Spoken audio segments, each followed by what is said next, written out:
Hello everyone, I am the Connoisseur, and welcome to my review on the 7th episode of the 8th season of My Little Pony, Friendship is Magic, also known as Horseplay.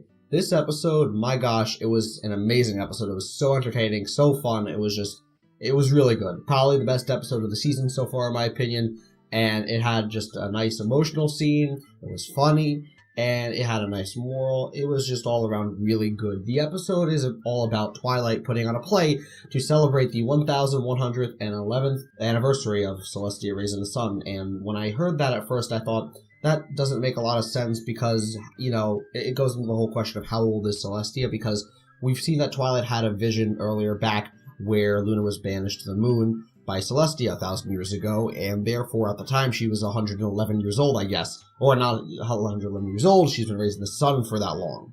And basically it made me think, well, she doesn't look a day older than she does 1,000 years ago, so how does it work? She probably just ages really fast, and then when she's at her prime age, she just stays there for a while, and then when she's, nearing death, I guess, speedily she, will age, visually you would see it. I guess that's just how it works.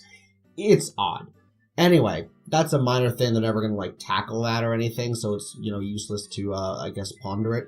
Nonetheless, we see that Celestia is really excited to be in this play because she explains to Twilight how the theater was something that she believes could grow a bond really nicely and really, strongly, and how she enjoyed, watching the theater and watching plays, but she wanted to always be in one.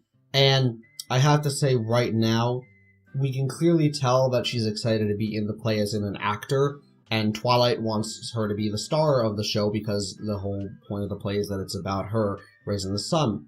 And we get some bit of a backstory about how wizards used to help Starswirl the Bearded raise the sun, but in doing so drained all of their energy, and it sort of also made me wonder, how many unicorns were there that they could, have enough to raise the sun every day?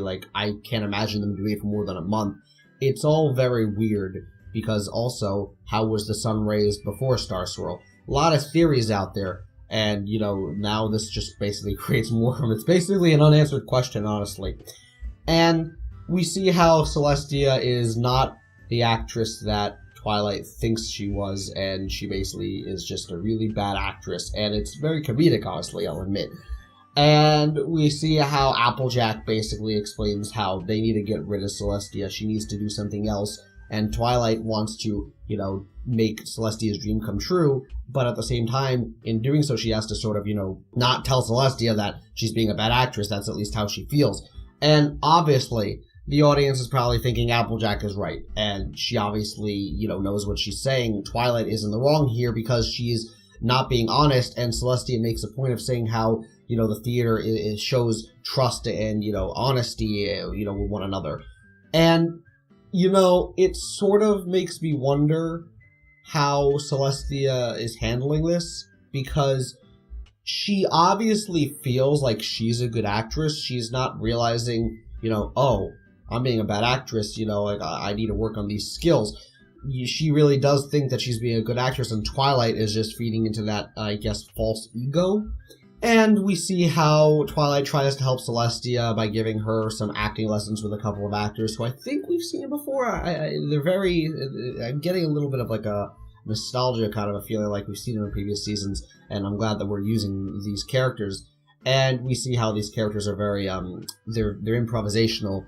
They're more mimical in the sense that they're, using their imagination to, imagine scenes and everything, and Celestia is apparently just way too, slow to catch on and realize that they're sort of pretending. She can't envision what they're envisioning. And it's also sort of a comedic scene. We got a good, another meme face, I'll say, and it was a funny scene. We see how Celestia eventually hears word by Twilight, finally having all these emotions bottled up, that the play is just not going the way that she envisioned it to be.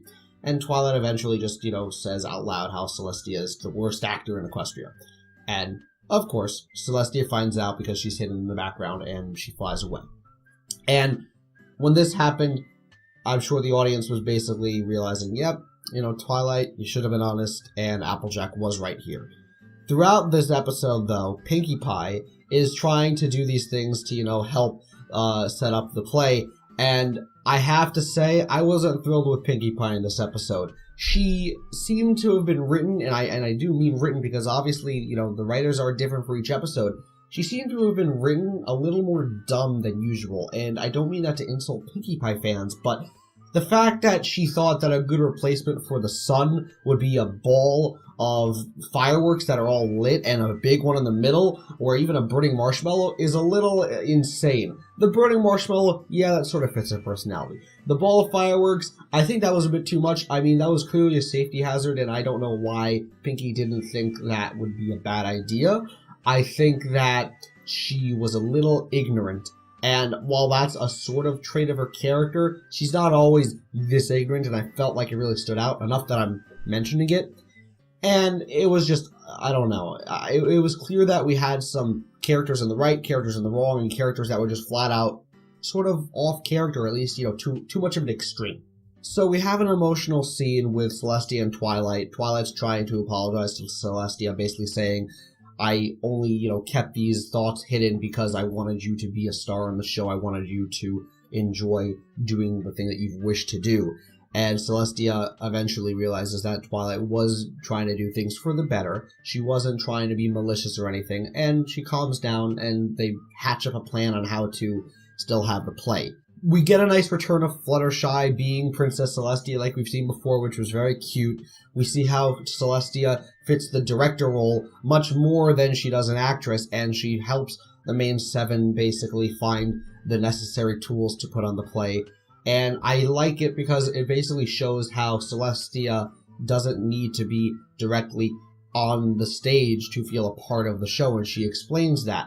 And, you know, I gotta be honest, Celestia should have given a thought to being more of a leader. She was clearly swept up in the thought of being the head actor in the play, but she, you know, obviously didn't think, oh, you know, I've been a leader for a long time. Maybe I should, you know, be more of a leader role in the play and, you know, give ponies orders and, you know, help them do something together instead of, you know, trying to take the spotlight. And I don't know. I mean, it's sort of like the fame getting to your head in a sense. I also realized a sort of continuity problem with this episode, and I'm not saying this to show that the episode was bad. Obviously, you know, I really like this episode, but Celestia has sung before. We've seen it in the season 3 finale. She sung to Twilight, off-scripted. You know, that song was off the top of her head, and, you know, even if she's been building it up since, it was still really well sung. And maybe it's the fact that she's reading off of a script now for a play, so it's a sort of like stage fright kind of a thing where she's not acting well. But it just seemed off-putting because we've seen Celestia give speeches before to the main six, and they've been well executed and well said. We've seen her sing, and now all of a sudden she's just, you know, out of it. You know, she can't act anymore. She can't sing. It was funny, but it also made me just think about the past seasons and how, well, this just ain't true.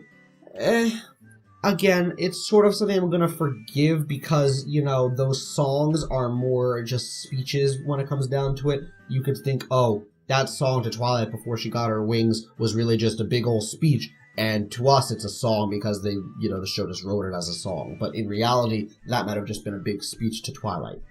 So I'm willing to sort of forgive that Celestia doesn't know how to sing. Speeches, she's done it enough that I can't really forgive that.